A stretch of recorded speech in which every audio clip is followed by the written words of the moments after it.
Good morning, afternoon, and evening, everyone, and let me welcome you to the first video episode of The First is the Worst, the only program dedicated to helping you perfect the opening pages of your unpublished baby.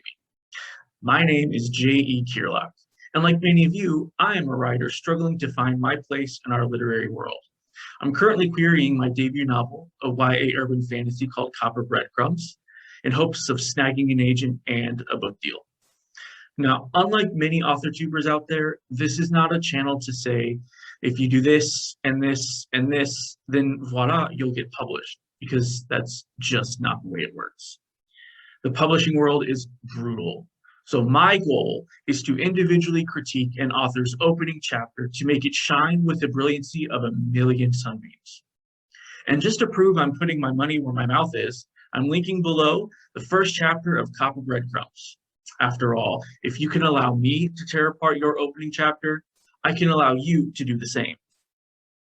If you or anyone you know is interested in a free critique of your full, polished, and I mean agent-ready polished, an unpublished first chapter, maximum 5,000 words, then submit to FirstistheWorstPodcast@gmail.com, and I will put that in the description below. I accept all genre fiction, with the exception of erotica and fan fiction, MG through adult. Don't forget to like and subscribe to the channel, hit that little bell, and be notified of all future episodes. It will help me out greatly. You can also follow me on Twitter at JECEARLOCK, and The First is the Worst at FRSTISTHEWRST, both in the description below. Today, I will be reading the prologue to The New Queen, a new adult fantasy by C.P. Miller, and then discussing with the author my critiques of her opening pages. And without further ado, let's dive on in.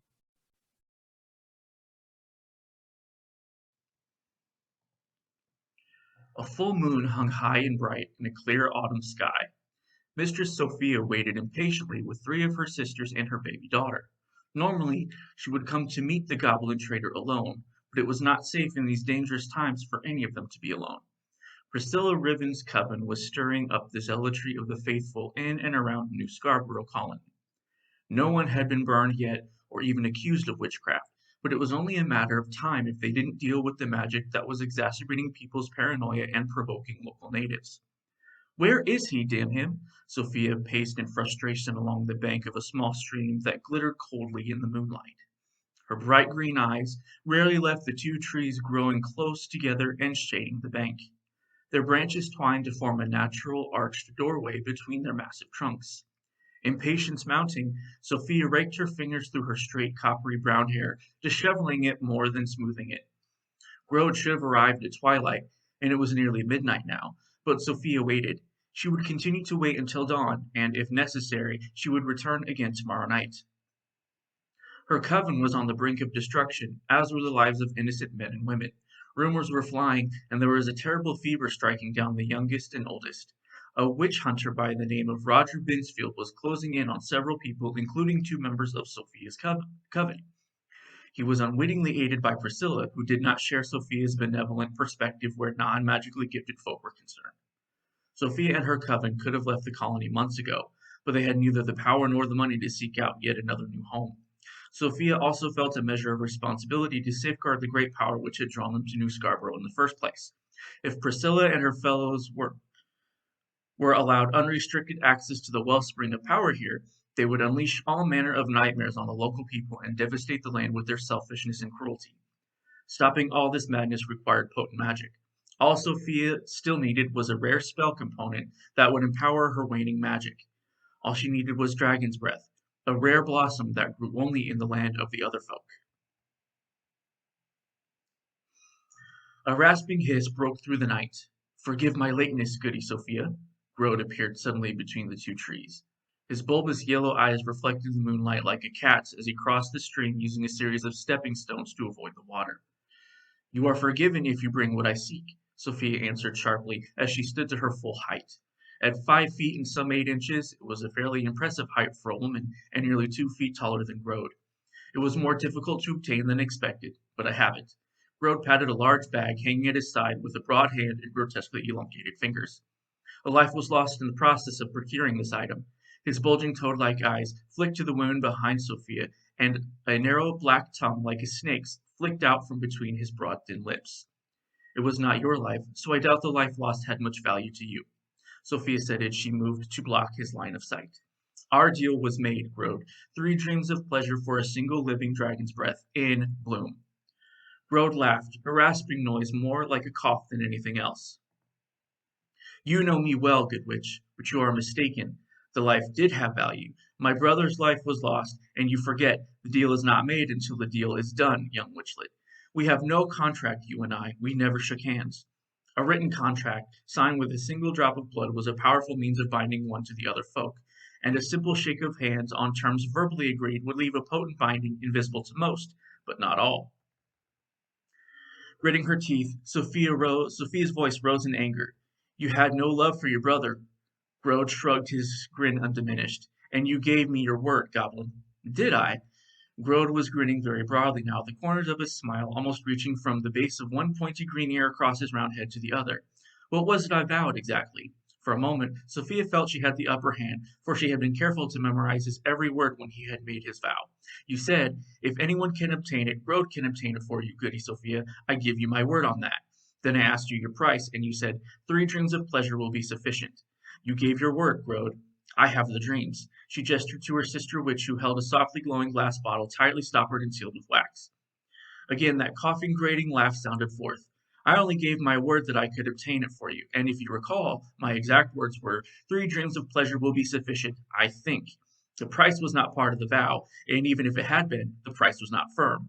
He waited, enjoying himself immensely as Sophia processed the twisting of words, and her face fell. Technically, he had kept his word. Technically, he had done what he promised to do. Sophia had learned the hard way once before. Technically was all fey creatures really cared about. She could not name him as an oath-breaker and bring down the wild hunt upon him. Her voice was low and sullen with resignation. What do you want for it, Grode? Heh, heh. This is why I like dealing with you, Mistress Sophia. You're a very clever human. You know better than to beg or plead. Grode laughed boisterously, and for the first time without hacking, or to try to appeal to my better nature. It's simple, good witch. The flower cost me a life. No love, true. There was much value in his life. His possessions went to his mate, and I could no longer use them in trades. Name doesn't like me very much. That is a very great loss for me. There was no sorrow in him, only a hint of greedy regret at the loss of potential profits, and nothing more. A life for a life. That is a fair trade. More than fair, really, if you will save your life and the lives of all the others in your coven and many outside of it, after all. Give me that, child. He pointed with a long, 4-jointed finger, and again his black tongue flicked out to taste the air. Unacceptable. Name another price, Grode. This flower will give me access to great power. I can perform potent magic for you. A spell of your choosing. 2 spells, Grode.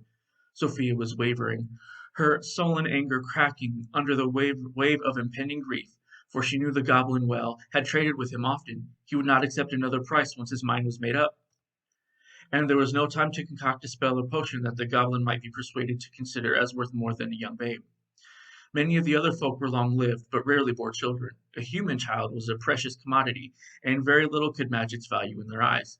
Please, Grode. Sophia sank to her knees so that she was eye-level with the round-bodied goblin. Name any other price. Not a life. Anything else. My joy, my love, my passion. I will give you anything. Tears were springing up in her green eyes, though she fought to hold them back. A voice rose in the start of a protest behind her, but she silenced it with a sharp gesture. A generous offer, Grode acknowledged, with a bow, pausing just long enough for the light of hope to flicker back to life in Sophia's desperate eyes. But my price remains unchanged, a life for a life. Grode answered, his grin growing so wide it parted to show dozens of needle-sharp teeth. Take me instead, Charity spoke suddenly. She handed the baby to her sister Edith. A life for a life. Take me instead, Grode. A witch would get you a good offer in the slave markets. Before Sophia could speak, the goblin had waddled with surprising speed toward Charity. He gripped her by one wrist and then the other, examining her palms. Then, catching her by the chin, he pulled her face down to stare into her brown eyes. The tip of her nose nearly touched the dark, sickly gray-green skin between his own nostril slits. No, you are already half dead and have sold much of yourself. It was a serious exaggeration, but Charity didn't waste her breath arguing as Grode glanced at the other women. Any other volunteers? His tone was snide as Edith and Elizabeth dropped their gazes. Take me instead, Grode, Sophia whispered. Only let me perform the spell first. No, you will be too powerful once your spell is done, and humans are not as tightly bound by their oaths. The wild ones enter your realm but once a year, and they have many oath breakers to hunt, and little time to do it in. Grode waddled slowly back toward the river. I have others who will pay me well for an item of this quality. Perhaps good witch Hannah, even, he added slyly, knowing the name of Sophia's rival would goad her into making a choice she did not want to make. Stopping at a bank, he turned back to face her. Your final answer, witch mother. Witch mother, a term for one who led a coven. She was responsible for the lives of her people, just as a parent was for their children. Sophia had climbed back to her feet. Give her to me, she ordered softly, and Edith moved reluctantly to obey. I'm sorry, Sophie, Edith whispered, tears in her own eyes. It's all right, Edith. He wouldn't have accepted either of you even if you offered yourself. His mind was made up long before he got here. Turning to face Grode with her child in her arms, she spoke louder with an edge of anger to her grief. Isn't that right, Grode? This has all just been for your amusement. Shrugging, the goblin did not deny her accusation. You know me well, witch mother. I take it you have decided to accept? There was a hungry look in his shining eyes as his grin spread widely once more. What choice do I have? Sophia asked bitterly. Without that flower, my daughter, she faltered as a lump of grief lodged in her throat. All my daughters and sons will be in danger. The whole town will be in danger. Will you allow me a moment to say goodbye and place a blessing on her? Grode considered for a painfully long time before he nodded. Nothing to help her escape me or whoever I sell her to, or the deal is off. A blessing from a witch as talented as Sophia might actually increase the child's price. Nodding, Sophia walked briskly to a rowan tree and plucked 3 small, bright red berries. Of course, give her your blessing, cast a spell of protection, whatever you need, so long as you give her to me when you finish. Grode offered solicitously with a toothsome grin. In his arrogance, he assumed her spell would weaken quickly and fade, especially once he returned to Feylands where human magic had no source by which to maintain its arcane integrity. He did not understand that spells cast by Mother out of love would create a bond beyond severance. Even in death, so long as Sophia's soul existed, her enchantments upon her daughter would continue to operate. Chanting softly, Sophia prayed to her goddess for the strength and to help her gather the little power that remained to her. Crushing the berries one by one, she smeared the juice over her daughter's forehead into a triple spiral, a symbol of protection. 3 blessings I give you this night. First, that you be protected from harm. Second, that you always choose right. Doubt choked Sophia, and she had to grasp several times before she could continue. Third, that all you meet will be swayed by your charm. Teardrops fell, mixing with the berry's juice. I seal these blessings with sorrow and love. May Goddess watch over you from above. Power swirled invisibly around mother and child. It stirred in the wind, warmed the cool autumn night air. Then it faded, much to Go's silent amusement. He thought the witch too weak, but had he been more skilled in magic, he might have noted the subtle web of power slowly forming around Rowan. Please forgive me, my sweet little Rowan, my darling. I will never stop looking for you. Fighting back a sob, she kissed her daughter on each cheek. The net of her spell wrapped closely around the infant, swaddling her in magical protection and guidance. When she turned back, Grode held a scarlet flower secured in a bell jar. It looked like a snapdragon, yet there was only a single large blossom on a green stem and bright yellow stamen protruding from it like tongues of flame. I'm glad we could come to an agreement. He held the flower out to her by the base of the jar in one hand. The other hand was open, waiting to take the babe in payment. Be silent, Grode, Sophia whispered hoarsely as she laid her little girl down on that open hand and watched the frightfully long fingers close around her. Taking the bell jar, she held it securely, her arms wrapping around the cold, hard glass, while her heart ached with loss and threatened to stop beating entirely under the burden of grief. I warn you once, do not seek to do her any harm. A mother's love makes for powerful magic. Of course, Grode agreed soothingly, and you will be searching for the child to the end of your days, I'm sure. I will warn any who take interest in her. Though his tone was quiet and sincere, there was an air of mockery in his words. In the goblin's mind, Sophia's magic was too weak for her to do more than cast the minorest of spells, things like calming a wild animal or conjuring a small breeze. By his estimation, she couldn't possibly have laid a truly powerful charm on her child, no matter how much she wanted to do so. Love, like determination, could only get you so far. Good night, ladies. Always a pleasure doing business with you. Quick as a frog, he turned and jumped nimbly from one stone to the next, vanishing into the darkness of the other bank. Sophia stood there till dawn, staring at those two trees and crying silently as her numbed fingers clutched the bell jar and its precious contents. The spell this flower would allow her to cast would save dozens of lives, but it had cost her one she held more precious than her own. With the most treasured part of her life missing, anguish left no space in her heart for any sense of urgency to complete the spell. Silent, her sisters stood with her. No words of comfort were offered. They all knew there was nothing that could be said which would ease the pain Sophia now suffered, a pain she had chosen to endure for their sakes and the sake of the villagers, who knew nothing of the war waging around them. They waited with her, silent and grieving without complaint, though they were hungry and tired. They waited until she had cried all her tears that would come, and when those tears had dried, Sophia was at last ready to leave. Her grief was undiminished, but a numbness, an understanding of the urgent necessity to act, moved her stiff limbs. On the other side of the gate, sunset colored the sky orange and gold through a haze of brilliant green leaves. Rode licked his teeth with pleasure as he contemplated the swaddled child in his long-fingered hand. A witch's daughter would fetch an even higher trade than typical human infant. It was rare indeed for a goblin to acquire such a thing. The changeling guilds were very protective of their businesses in acquiring human children. Tomorrow, Grode rasped, grinning from ear to ear down at Roland, who stared up at him silently.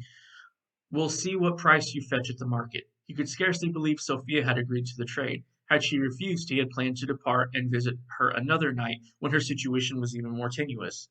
Or, as a last resort, go through with his threat and visit her rival Priscilla with a similar offer. It mattered little to him or to the Fey courts who gave him the child, so long as it was given in a fair trade.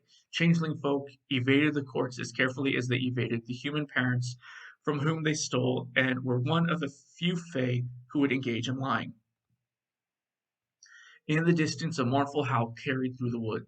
Holding the child securely in his left hand, Go dropped his right to the hilt of the long knife at his hip. As twilight darkened toward a warm summer night in the Feylands, he moved swiftly away from the door between the mortal realm and Fey realm that nature had constructed. His shining eyes swept the forest cautiously. To lose the child to a hungry wolf or some other fouler beast would be most disappointing for the goblin trader, nearly as disappointing as losing his own life. When midnight approached and the howling had not grown much closer, Grode stopped to make camp, eat, and rest a few hours. He could move swiftly despite his short stature. The great market was still some miles away. It would be noon at least before he reached it tomorrow, but a child like this one would sell quickly and profitably. Tending his cooking pot dangling over the fire, he glanced at the little girl in her tight-wrapped blanket. The juice of the rowan berries her mother had used to bless her had dried some time ago. Grode could have cleaned it off, but he saw no increase in profit through such action, so he left it there, a testament to the feeble human magics her mother had tried to cast. The thought that dominated the hungry goblin, though, was one of meat. Tender little thing that you are, true, but worth far more alive. Far, far more. He assured her, as if she had asked him if he was going to eat her. With your blood, you're like to attract the eye of a noble in the high Fey court, possibly a night keeper. He chuckled at that thought, imagining Mistress Sophia finding her daughter decades from now, a baby girl's green eyes ringed with a circle of blood red. The chuckle became a croaking cackle of wicked amusement as Grode continued cooking his simple meal. 4 paws carried Meldrus swiftly through the night shadows of the forest. He had been running for days, stopping to rest only when his body collapsed with exhaustion and he could sleep without dreaming. Hunger and thirst were beginning to wear his mind, but he would not allow himself to stop. Though the sound of pursuit had long since fallen silent, he did not trust the silence. As a former scout, he knew well how silently the ethereal could travel. That silence had been the treacherous foundation for his hope for an escape. Makari, just thinking his dead lover's name, drew another pained howl of grief from his fur throat. Dark trees became a blur as he ran. Branches twining overhead reminded him of low rock ceilings. Tara Makari had been a promising young priestess of Ythir, her vows newly made. When beasts had attacked his patrol in the tunnels surrounding the underground city of Kelythir and left many dead and more injured, she had also been the healer who preserved his life. As one given to the priestesshood in her youth, she had been sheltered and kept separate from casual relations with non-clergy her entire life. Makari was fascinated by Mildred. As she tended him, she had been mesmerized by his stories of the tunnel and the distant surface. When food ran low, scouts would sometimes hunt the surface lands in order to feed the hungry citizens. When he had recovered, they began to see one another in secret. Unlike most of the priesthood, Makari encouraged Meldrith's blasphemous questions, answering them with unwavering faith and giving him a perspective on Ythir he had never imagined. Despite the law, despite her vows, they had fallen in love with one another. Makari said it was a sign that their people had strayed from the true path. She had no illusions of changing an entire nation, but she felt Ythir intended them to be together, and that could not happen if they remained in the city. Silence and faith would lead them safely to new lives. On the mysterious surface, she had told him, but for the first time since he had met her, Makari had been wrong. They had been betrayed, and for breaking her vows, she was sentenced to be transformed into a Zakar, one of the magically animated dead. Meldrith had been forced to watch the long and bloody ritual, though the land around him was now green with life and quiet night. Sounds under a brilliant half moon. In his mind, Meldrith was still trapped in that awful stone chamber. A thick metallic stink of blood lingered in the air from hundreds of thousands of previous victims. The quiet, low chant of dozens of lower clergy almost drowned out Makari's prayers to Ythir for salvation. When the first rune was carved slowly, carefully into the flesh above her heart, and Makari's screams began to punctuate the incantation of her former peers. Magic and strong chains bound Meldrith outside the circle of chanting priest mages, his own voice alternating between furious threats and desperate pleas. But both were ignored. His only measure of time became the gradual lessening of Makari's screams as she weakened and his own voice began to fail. When the ritual knife fell a final time and Makari breathed her last, there was a whisper of tightly held power finally released. Meldrith had watched with a fresh wave of horror as the glamour spell had broken and revealed the generous curve of his lover's belly. A child. She had never even hinted to him save for her sudden determination that they leave. A wave of madness swept over him as he saw the knife rise, blood dripping from the tip moving toward her belly. The spell restraining his personal magic shattered in a blinding flash that knocked his pair of guards away with an unstable release of energy. Faster than he had ever done before, Meldrith reached for his canine form, his shackles slipping away as hands and feet became black-furred paws. Snarling and snapping, he charged through the ranks of lower priests, disrupting their chant, scattering them in a panic as he leapt for the altar. Powerful jaws and bloodthirsty teeth closed around the high priest's wrists and shattered his trance. Unbound by the ankle's loss of focus, the energy of the ritual released with an explosive power. Meldrith was flung across the chamber, striking the distant stone wall heavily. Dazed but conscious, the darkling scout goddess paused under him and shook the dizziness from his head. With an effort, he turned his gaze to the altar. The body of the high priest was slumped over Makari's blood-stained belly. A single step he took toward her still form, but the lesser priest and his guards were recovering quickly. Makari's eyes, once so bright with life, stared blindly at the exit, as if, even in death, she was begging him to flee, begging him not to throw his life away for two who were already in Ythir's embrace.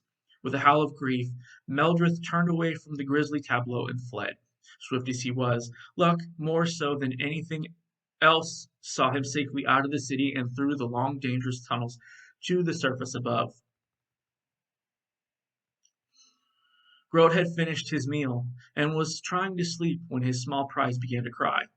He tried without success to quiet her, quickly exhausting his short list of skills in that area. Wretched little beast, be quiet, he snarled finally, brandishing his knife at the infant and sorely tempted to use it. She'd still fetch a fair price with her vocal cords severed, possibly even a higher price to some parties. In the shadows beyond Grote's campfire, Meldrith was still listening hard for any hint of pursuit when he heard the first cry. Throat tight and heart heavy with loss, he sought out its source without thinking. He was exhausted from running, tormented by memories, and beginning to hallucinate from lack of sleep and food, but he pushed on, compelled by his grief and instincts. When he came upon the camp, Grode was lowering his freshly sharpened knife to Rowan's throat. There was no conscious thought of what action to take, nor any questioning in Meldred's tired mind as to what this creature was, or that it could not be one of Makari's killers. The child, it threatened, could not be his own. Yet in his mind he saw only the ruin of Makari's body. The mage priest standing over her wet with her blood. He saw it all again, only instead of Makari, it was his child now threatened. Easy, Grode started to speak, catching sight of the wolf, and got no further. With a snarl, Meldred leapt for his throat, voicing a guttural curse. The goblin staggered backwards away from Rowan, blocking the bite with his free arm. Ivory's teeth sank deep into his green flesh, the pain drawing little more than a grunt. Blood dripping from his mouth, Meldred released the grip and darted around behind the creature. It moved with surprising speed, turning to keep its front toward him.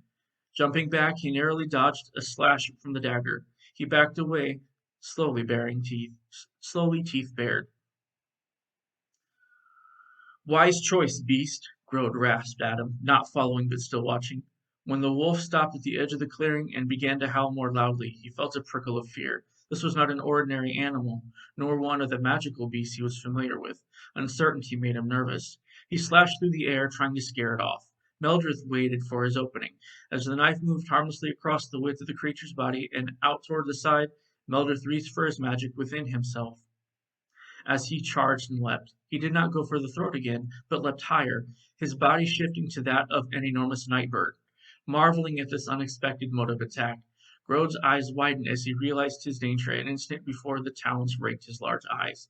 Shrieking in pain, he dropped his knife and clutched his face. Fluttering to the ground beyond the creature, Meldred shifted back to his wolf form.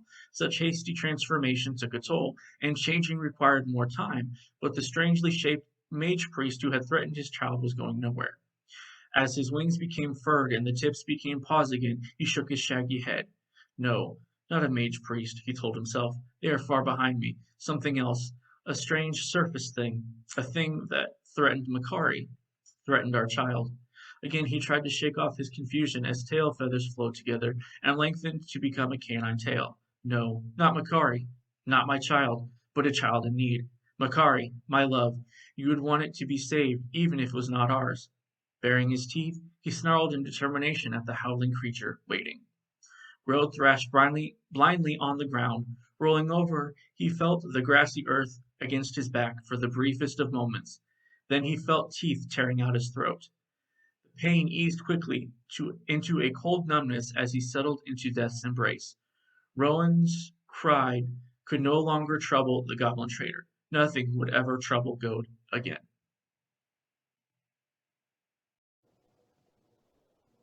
All right. Thank you for joining me for the first episode of The First is the Worst.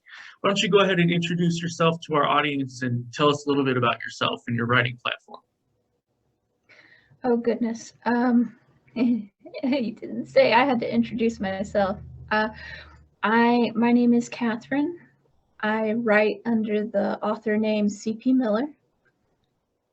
My writing process is very much a chaos of pure chaos, and I'm very bad at introductions. Well, that's a great introduction right there.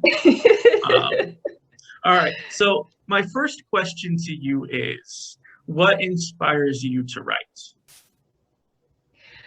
I think my original inspiration to start writing stories was definitely being lonely as a child. When you're reading a story, you can become a character who is much more appealing to you than yourself is, and you can go on crazy adventures, and you can make incredible friends. And making friends was something I had a really hard time with as a kid. I still do a little bit, but writing is definitely my coping mechanism for escaping that fact. All right.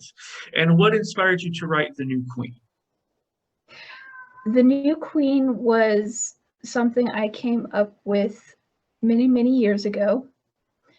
And it was simply, I wanted to write a story about a girl who did not feel special, who did not think she was special, did not really have any special powers. And that last part didn't last for very long, but it lasts through the first book. And how she still manages to make a difference in her world, even though she doesn't think she's special. She is, she just doesn't think she is, regardless of any external input. I think a lot of people have that kind of self-esteem issue. Definitely. I know I did. So why did you start this as a prologue instead of a first chapter? I have always really liked prologues as an initial glimpse of the world, but not necessarily the main character. And with Barry's story, the first chapter is her as a child, trying to deal with being one of the very, very few humans in the fairy court. And I wanted to cover, well, why is this human in the fairy court with an adopted fae guardian who works as a spy? And I did that by setting up the prologue. Okay. So that leads me to another question. Now, Mistress Sophia is going to meet Grode, Mm-hmm. and she knows that it's going to be dangerous, correct? Not necessarily dangerous. Grode isn't a physical threat to her, but he is very much an emotional and psychological threat. She's traded with him in the past. She knows his tricks, and she thinks she's prepared for this meeting, but the stakes are very high. And of course, as a unscrupulous merchant that he is, Grode takes advantage of this.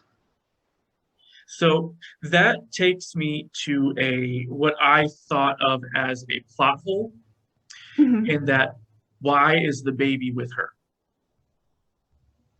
Why does she have the baby with her if she's been waiting, because she's been waiting a very long time in this prose, and she's not alone, of course, but I didn't see a reason for her to have the child with her. There's no justification for that within the narrative. Well, it's very subtle, but it is there. Unless I took it out in the version I sent you, I'm constantly revising. There is Grode mentions the changeling guilds as an exception to certain fae rules, in that they steal children. Mm-hmm. And as is also commented in the prologue, Grode notes that the child of a witch as powerful as Sophia is a very precious commodity in the fae community. And so Sophia doesn't let her daughter out of her sight ever. Okay. She just doesn't take that chance. I think then that in order to kind of avoid the plot hole feeling of it, you might want to be more expressive about that. Because that was one of the things, like, she's got this baby with her. Why does she have the baby with her? And I think if you add that a little more into that, it won't have the same "I'm so confused, what's going on with this baby" kind of feel. Yeah, that is an excellent point, and I can already think of some ways to work that in very smoothly. Thank you. No problem. That's what I'm here for. The second thing that I noted is that you hate commas, but you love adverbs. Yes, I love my adverbs. You love your adverbs. I was able to underline so many adverbs. I do not subscribe to the rule that you should avoid using adverbs. That's a very personal, conscious choice in my style of writing. I don't think adverbs take away from the power of a story. And I agree. But when you have roughly 8 to 10 on the same page, that I think can indicate places where the writing, the verbiage itself could be stronger. It's not that it's bad writing, it's just that maybe different verbs could do the same thing, which would add to probably the intensity of what you're going for and also help lower word count. Okay. Because just this prologue is very long. It's very long. It is. And not only is it long, but we're not grounded in the world. There's not a lot of world building in the terms of sensory details. You know, I can't get really an idea of where they are. I know that they're by a stream, they're probably in a forest, but we're lacking background noise. We're lacking odors. We're lacking, you know, what does she taste like? When she's like breaking the berries to put on her baby's head, does she taste it? You know, those are all kind of sensory details that will help ground us into this prologue. Yeah. And for how long it is, I would recommend not even having the section where you introduce Meldrith. Just get rid of it, because a lot of it is backstory. It is. And we don't know Meldrith. So I ended up really just skimming all of it. And eventually I just crossed it all out. I was just like, first of all, it's a prologue. Prologue should not introduce that many characters. So when you have 3 different sections with different characters, Grode is okay because we already know who he is. But Meldrith, I think if you just introduce him at the end with Grode, you're fine. You don't need to add all the other stuff because we don't know enough about your world to get grounded in his backstory. Okay. So when I went through and I reread without that section, it actually read a lot smoother to me. So I would suggest just getting rid of it because for me, it didn't add anything of importance. And that's one of the really tricky things with prologues. A lot of great authors do prologues. You have George R.R. Martin, who opens Game of Thrones with a prologue. You have Robert Jordan, who opened The Wheel of Time with prologues. But you have to think about the time period in which they published. The Wheel of Time, The Eye of the World, was first published in 1991. And Game of Thrones was first published in 1998. You know, we are in a very different publishing world right now. We're in a post-Harry Potter publishing world. So, unfortunately, prologues, they're not no, but they are definitely a lot more scrutinized, especially if you want to traditionally publish. Okay. To go on with that, with the backstory, you also have a lot of telling, where I think you could be doing the showing, like we said with the baby. You definitely want to kind of introduce more to that, because I wasn't even aware that there was a baby at first, and I think if you show that she has the baby at the beginning, it's going to add a little bit more intrigue. Then you talk about the coven. They're on the brink of destruction. What drew them to New Scarborough, things like that. That's all telling.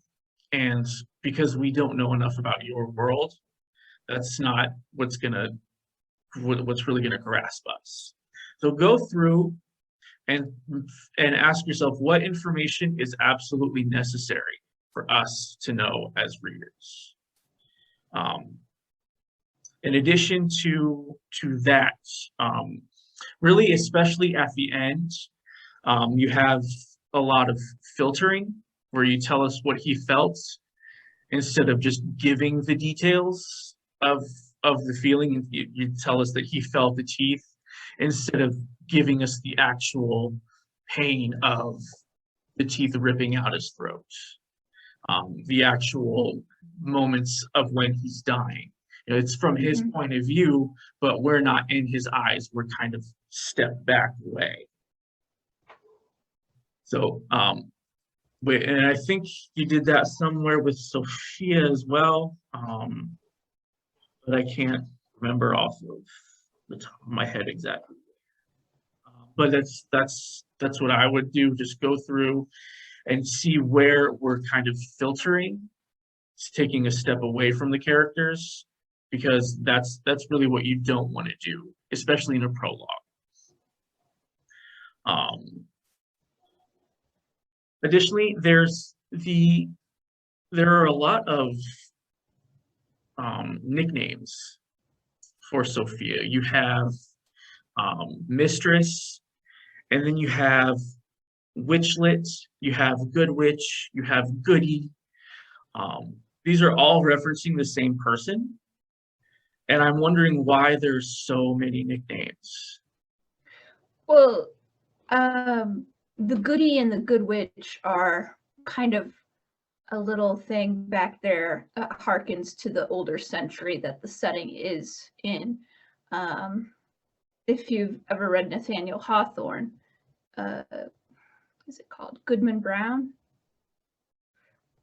Is a short story about some American colonists, and Goody the term and Mrs. Goodman and Goody were like Mr. and Mrs. back then. So that's what that is. Some of the other ones are just derogatory, like Witchlet. He's got the upper hand at that point, and there's no reason for him to play polite anymore. And he's just kind of rubbing it in her face. But you don't show that reaction. And so if that's the effect that you're going for, have her react to those derogatory words. Because what happens later is she grits her teeth, but we're not getting that she's gritting her teeth at the insults, that those are insults. And so I think with that, you really want to dive right into the emotional aspect, and not just the emotional, but the physical reactions to those emotional aspects. Because that's really going to help us understand your world, that being called a witchlet is not a good thing. Being called a good witch. Is she a good witch? Is she a bad witch? Is he playing on those words? Is that something that you did on purpose? We need more of that in the narrative. Okay. And I think the last point that I really wanted to bring in was I'm not getting a sense of voice, in that I'm not getting personality in this prologue. So you have two characters that are very different characters. And when you switch characters, you can switch the voice. You have one that's trying to save her people, and then you have another one who's very kind of, he's a snake. He's not a trustworthy person. He's not somebody that you would want to be friends with. And I think you can play with language to show the intensity of what Mistress Sophia is trying to do, and then really get into her personality and how that affects the way that she sees the world.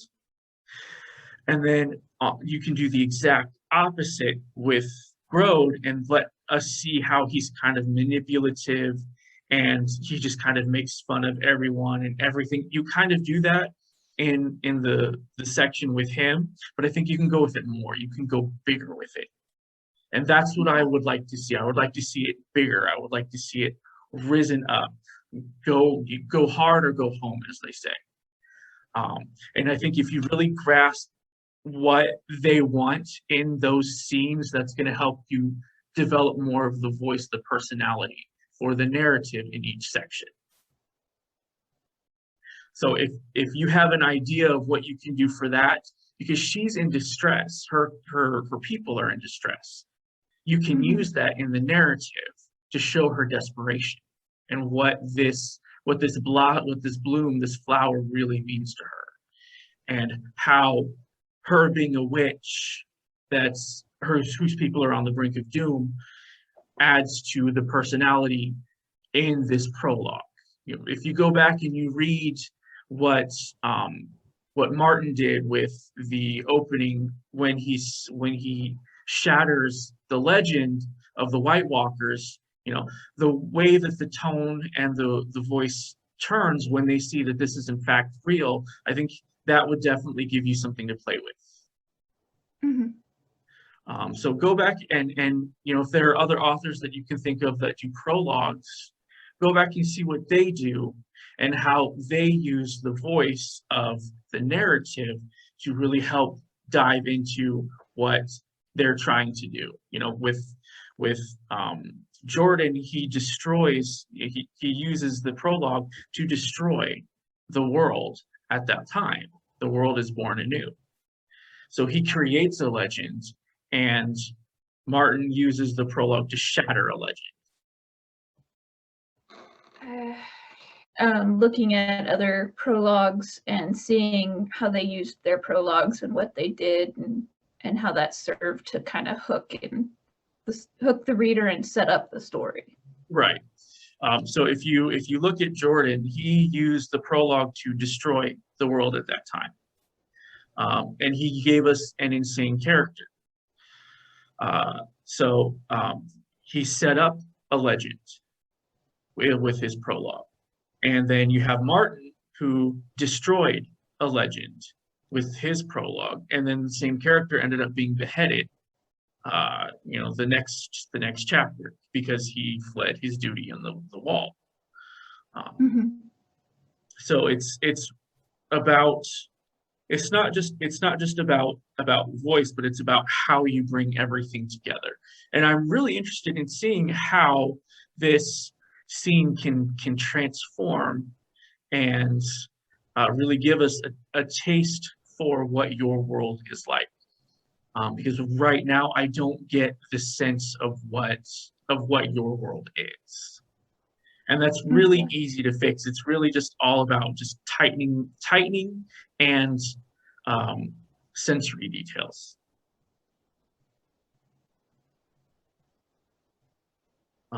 So do you have any questions for me before we end this broadcast?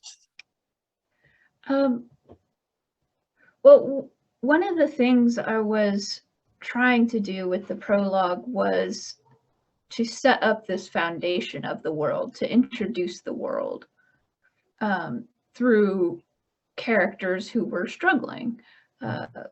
Meldreth, for example, you said to cut his part entirely, but I don't think I can do that, because what he's running from is the big bad. It's going to be the big bad for the whole trilogy, basically.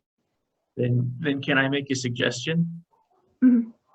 Instead of having that third section as Grode, do it from his point of view. Instead of having the whole section that's backstory. Oh, okay. Yeah, I see what you're saying. I see what you're saying. Yeah. So you can have him, you can have them, him, you know, find Grode, rip his throat out, do all that, and then take the child. Do it from his point of view. Okay. Yeah. We don't need Grode's point of view there, if that's what you're trying. That's very true. And listening to you talk about, you know, how switching point of views and stuff is kind of confusing and kind of killing the immersion. I was actually thinking of cutting Grode's point of view rather than Meldreth's when you mentioned that the first time. But yeah, I will definitely go back and look at kind of reworking that. And a lot more sensory details. It's definitely one of my weak points is physical, concrete sensory details. And that's I struggle with that too. So that's that's something that I can sympathize with. And when you go through, make sure that you're not head hopping, because I kind of did get a little bit of the head hoppiness between Sophia and Grode. So if you can just kind of eliminate the head hoppiness, we don't need anything from Grode's point of view. None. Okay. Keep it in Sophia's point of view and really give us that her desperation, that what she needs this bloom for. And then when you introduce the Meldrith, we don't care about Grode. Grode dies. Grode's not somebody that we want to really associate with anyway, because he's a slimy bastard. That's what I was going for, was make you look forward to his death, even though you might cringe a little at the moment of that final bite. No, I did not cringe at all. If you want us to cringe, really go for it. And I think you can go for it more with Meldrith, since he's the one biting, instead of Grode, since he's the one dying. Oh, definitely. Yeah. So that would be my recommendation for that. All right. I like it. Thank you. No problem. If that's everything that you have, that's everything that I've got. I want to thank you very much for being the first author on the revamp of The First is the Worst. And I hope that I was able to give you advice that really helps you bring more to your pages. Thank you so much for having me. Oh, absolutely. And bearing with my technical difficulties. That's daily life. It's daily life. And I hope you have a great evening. You too. Thank you. Thank you.